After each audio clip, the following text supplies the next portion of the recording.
Salut chers frères et sœurs dans le Seigneur, salut chers amis, nous sommes au point 6 de notre séance, soyez les bienvenus. Que la paix de Dieu soit avec vous. Le titre de cette séance est Pourquoi Jésus devrait mourir. Pour l'islam, il suffit de se repentir pour être pardonné.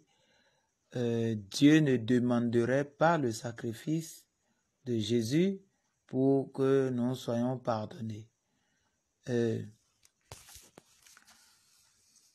Nous allons voir si cette allégation est vérifiée. Au fait, qu'est-ce qui s'est passé? Dieu, dans son amour, veut que tous les hommes soient sauvés. Si vous lisez dans 1 Timothée chapitre 2, le verset 4, cela est dit là. Après l'échec de l'homme dans le jardin d'Éden, Dieu a interdit à l'homme de ne pas manger le fruit de l'arbre. L'homme en a mangé, il a péché ainsi contre Dieu. Et Dieu cherche toujours à le sauver. Mais l'homme a un cœur dur qui l'empêche de se rapprocher véritablement de son Créateur, et cela de génération en génération. Bien que les gens ont créé de diverses religions qui cherchent à se rapprocher de Dieu, mais ils n'arrivent pas. Pour montrer à l'homme son incapacité de se sauver, Dieu a amené la loi pour que ceux qui pourront lui obéir, c'est-à-dire obéir à la loi à 100%, soient déclarés justes et qualifiés pour entrer au paradis.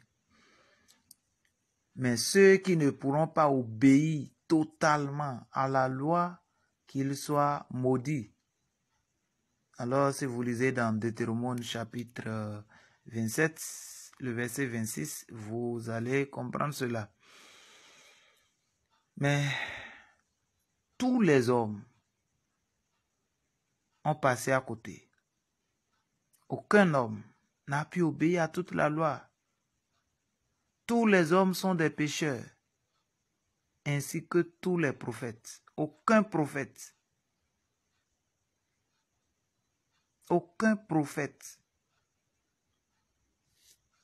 n'a été sans péché. Tous ont péché comme tous les autres hommes. Mais dans l'islam, ils vous ont enseigné qu'aucun prophète n'est pécheur ou qui ne pêche pas pendant sa période prophétique. C'est juste des paroles de flatterie, mes chers amis, pour vous maintenir dans l'islam et attirer votre cœur à aimer le prophète de l'islam. C'est pas grave, mais vous aussi vous allez découvrir maintenant. Si nous lisons dans Psaume chapitre 14, le verset 2 à 3, nous allons lire ensemble. Psaume chapitre 14, le verset 2 à 3. Nous lisons ceci. Du haut du ciel, le Seigneur, c'est-à-dire l'Éternel, se penche vers les habitants de la terre. Il les regarde. Est-ce qu'il y a quelqu'un intelligent qui cherche Dieu? Tous ont quitté le bon chemin. Ils sont tous corrompus. Personne ne fait le bien, même pas un seul. Cela est rapporté dans Romains chapitre 3, le verset 10 à... Nous allons lire ensemble. Romains chapitre 3, le verset 10 à 18. Nous allons prendre Louis II, la version Louis II. Romains chapitre 3, ok, le verset 10 à 18. Nous lisons ensemble. Selon qu'il est écrit, il n'y a point de juste, pas même un seul. Nul n'est intelligent, nul ne cherche Dieu. Tous sont égarés, tous sont pervertis. il n'en est aucun qui fasse le bien, pas même un seul. Leur gosier est un sépulcre ouvert. Ils se servent de leur langue pour tromper. Ils ont sous leurs lèvres un venin d'aspic. Leur bouche est pleine de malédiction et d'amertume. Ils ont les pieds légers pour répandre le sang. La destruction et le malheur sont sous leur route. Ils ne connaissent pas le chemin de la paix. La crainte de Dieu n'est pas devant leurs yeux. Ils crient, ils appellent le nom de Dieu, mais ils ne font pas la volonté de Dieu. C'est pour dire, c'est pas aller à l'église ou bien c'est pas aller à la mosquée qui fait qu'on est vraiment obéissant à Dieu ou qu'on adore Dieu ou qu'on est sur le droit chemin. Non, non, non. Si vous lisez dans 1 Corinthiens chapitre 1 Corinthiens, non, j'ai dit 1 Corinthiens, 1 Jean chapitre 3, nous lisons ensemble le verset 8. La Bible dit, celui qui pêche est du diable, car le diable pêche dès le commencement. Le Fils de Dieu a paru afin de détruire les œuvres du diable. Mais nous avons constaté que tous les hommes ont péché. Aucun homme n'a vécu sans péché. J'ai bien souligné que même les prophètes, si vous lisez dans Sourate 2, le verset 37, Adam a péché. Moïse, dans Sourate 7, le verset 151, Moïse a demandé le pardon pour ses péchés. Salomon, dans Sourate 38, le verset 35, a demandé le pardon pour ses péchés. Abraham, dans Coran, le verset 41, a demandé le pardon pour ses péchés. Noé, dans Sourate 111, le verset 28, il a demandé le pardon pour ses péchés. Soi-disant le prophète, le sceau des prophètes, dans Sourate 40, le verset 55, Allah a demandé à ce que le prophète de l'islam demande le pardon pour ses péchés, parce qu'il a commis des péchés. Dans Sourate 47, le verset 19, Allah a demandé aussi encore au prophète de l'islam de demander le pardon pour ses péchés. Dans Sourate 48, le verset 2, il a demandé à ce que le prophète de l'islam puisse savoir qu'il a pardonné ses péchés passés et futurs. Et c'est cela que les musulmans prennent pour dire que le prophète de l'islam, puisque ses péchés futurs sont pardonnés, même s'il commet des péchés, là, il n'est pas pécheur. Vous voyez ça? Or, dans Sahih Muslim, le deuxième livre de l'islam, après le Coran, nous lisons ceci. Aïcha a dit, l'envoyé de Dieu, paix et bénédiction de Dieu sur lui, disait fréquemment pendant ses inclinations et prosternations, gloire à toi, ô Dieu notre Seigneur, par ta louange. Seigneur, pardonne-moi. Il faisait ainsi une application du Coran. J'ai dit, c'est Muslim, Hadith 746. Si vous lisez aussi dans le livre Riyad al-Salihin de Imam al-Nawawi, page 9, nous lisons ceci. Le messager d'Allah dit, je me répands devant Allah 100 fois par jour. Alors, notez et continuez à chercher si les prophètes ont péché. Tous les hommes ont commis de péché, malgré qu'ils cherchent à honorer Dieu, ils cherchent à plaire à Dieu, tous ont péché. Voilà ce que la Bible nous fait comprendre. Et si cela est ainsi, Comment un pécheur peut-il rentrer au paradis? Dans Sourate 36, excusez-moi, dans Sourate 2, le verset 35 à 38, il y a quelque chose qui s'est passé là. Vous pouvez prendre le Coran et vous allez lire rapidement à cause du temps. Mais nous avons compris que Adam et sa femme avaient péché contre l'ordre de Dieu et Allah les a chassés du paradis parce qu'il a dit demeurez dans le jardin ici, dans le paradis. Toi, demeure toi et ta femme dans le paradis.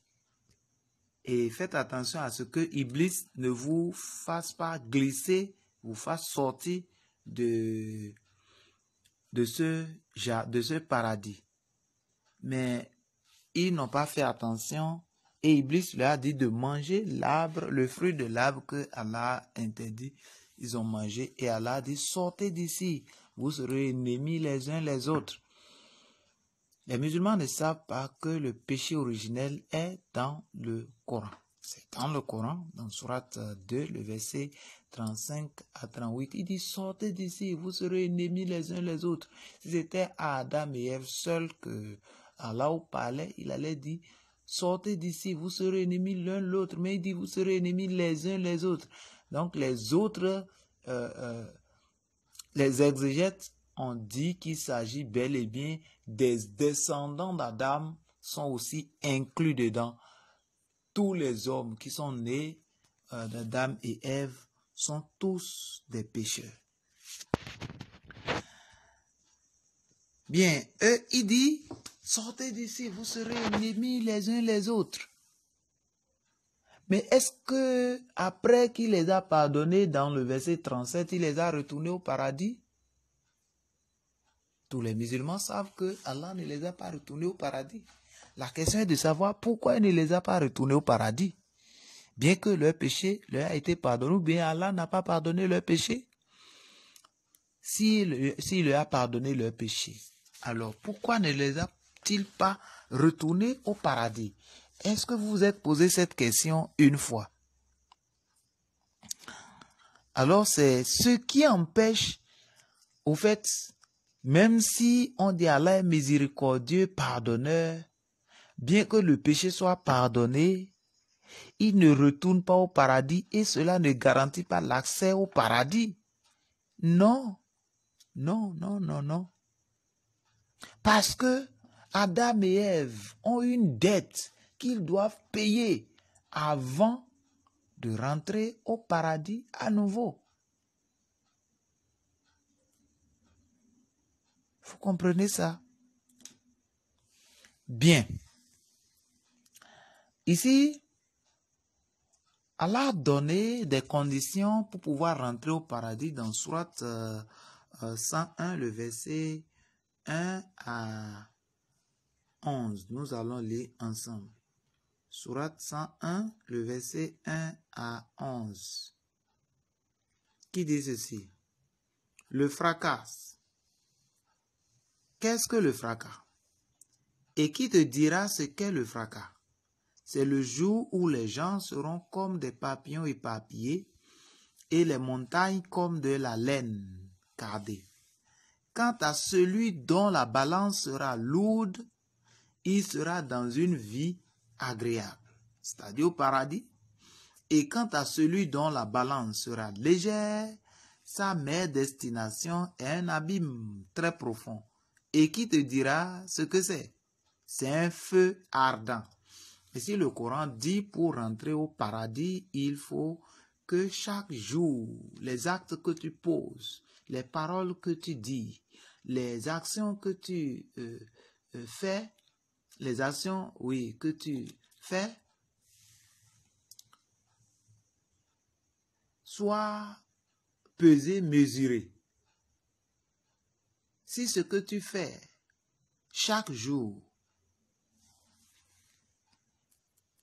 sont bonnes, c'est-à-dire les bonnes choses que tu fais chaque jour sont écrites par les anges qui sont à ta droite, qui sont à la droite, et Si c'est des mauvaises choses, les anges qui sont à ta gauche, à gauche, l'écrivent. Et le dernier jour, ils vont peser les deux actes. Si ce qui est les bonnes actions dépasse les mauvaises actions, alors tu rentres au paradis. Et si les mauvaises actions dépassent les bonnes actions, alors tu rentres en enfer calmement. Alors, chers amis, aujourd'hui, demandez-vous, est-ce que les actes que tu poses te garantissent que tu rentreras au paradis, chers amis, chers frères? Si on va peser tes œuvres, est-ce que tu es sûr que les bonnes œuvres que tu fais chaque jour dépassent déjà les mauvaises œuvres? Alors, et si les bonnes œuvres sont égales aux mauvaises œuvres, quelle sera la condition de la personne? Si Allah met la personne en enfer, il sera injuste. S'il met la personne au paradis, il sera injuste. Il va le mettre où? Pas de philosophie. Qui peut alors être sauvé par ses œuvres avec toutes ces conditions? Dieu a amené ses lois pour nous montrer que nous ne sommes pas capables de nous sauver nous-mêmes. C'est pourquoi regardez ce que le Coran dit à la communauté islamique, à la communauté musulmane. Sourate chapitre 66, le verset 8. Ô vous qui avez cru, repentez-vous à Allah d'un repentir sincère. Il se peut que votre Seigneur vous efface vos fautes. Ça veut dire que effacer vos fautes même.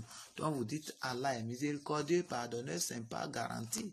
Il dit il se peut que votre Seigneur vous efface vos fautes et qu'il vous fasse entrer dans les jardins sous lesquels coulent les ruisseaux, le jour où Allah épargnera l'ignominie aux prophètes et à ceux qui croient avec lui. Leur lumière courra devant eux et à leur droite. Ils diront, Seigneur, parfais-nous notre lumière et pardonne-nous, car tu es omnipotent. Non? Rentrer au paradis n'est pas garanti. Ce n'est pas une assurance. Si vous lisez aussi dans Sourate 22, on va lire ensemble le verset 77 qui dit ceci. Verset 77, Al-Hajj, verset 77, qui dit « Ô vous qui avez cru », il dit « Ô vous qui croyez, inclinez-vous, prosternez-vous, adorez votre Seigneur et faites le bien, peut-être réussirez-vous, peut-être réussirez-vous, peut-être réussirez-vous. » Alors qui peut être sauvé? Si vous pensez que vous pouvez être sauvé, vous aurez entendu aujourd'hui et le dernier jour, vous ne pourrez pas vous dire que vous n'avez pas entendu. Il dit, peut-être réussirez-vous le dernier jour. Il dit, oh, vous qui croyez, inclinez-vous, prosternez-vous, adorez votre Seigneur et faites le bien. Peut-être réussirez-vous. Alors, qui peut alors être sauvé? Avec la loi. Avec la loi, qui peut être sauvé? Le Coran répond pour dire non. Dans Sourate 44, à Dokan, Sourate 44, le verset 40 à 42. Nous lisons ensemble, qui dit ceci. En vérité, le jour de la décision sera leur rendez-vous à tous. Le jour où un allié ne sera aucune utilité à un autre allié, et ils ne seront point secourus non plus, sauf celui à qui Allah fera miséricorde, car c'est lui le puissant et le très miséricordieux. Ici, Le Coran est en train de dire qu'aucun homme ne peut être sauvé par ses œuvres, ni par l'intercession de personne. Le jour où vous allez mourir, personne ne peut prier pour vous et ça va changer la décision de Dieu de vous mettre soit en enfer, soit au paradis. Il dit sauf par miséricorde, sauf par miséricorde d'Allah. C'est ce que votre Coran a dit. Même Sahih Bukhari a approuvé cela, que c'est par miséricorde que le prophète, que les hommes seront sauvés, et non par les œuvres. Si vous lisez dans Surat 2, le verset 129, le Coran dit que la prière de personne ne peut servir d'exemple, ne peut servir de secours à aucun homme qui est mort. Alors, chers amis, si on prie pour les morts dans l'islam, qu'est-ce que cela garantit pour la personne? Alors, est-ce que cela vous fait peur? Est-ce que cela vous rassure? Si l'islam est le chemin de la vérité, pourquoi la personne meurt et on prie pour lui? Depuis que le prophète de l'islam, Muhammad, est mort, jusqu'à aujourd'hui, les musulmans continuent à prier pour lui, sans cesse, sans fin. Est-ce que ça vous dit quelque chose? Si lui, il a eu miséricorde, pourquoi encore prier pour lui? Est-ce que ça vous dit quelque chose? Alors, si cette miséricorde n'est pas obtenue, si c'est obtenu, alors cessez de prier pour les morts.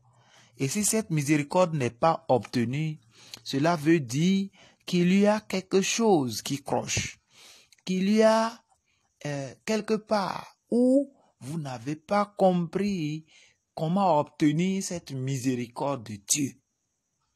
Et cela, nous allons voir ça à la séance prochaine. Quelle est alors la solution pour que les hommes soient sauvés avec assurance? Comment alors avoir l'assurance du salut de son âme? Nous résumons en ceci. Demander le pardon pour ses péchés, se repentir ne suffit pas pour être sauvé.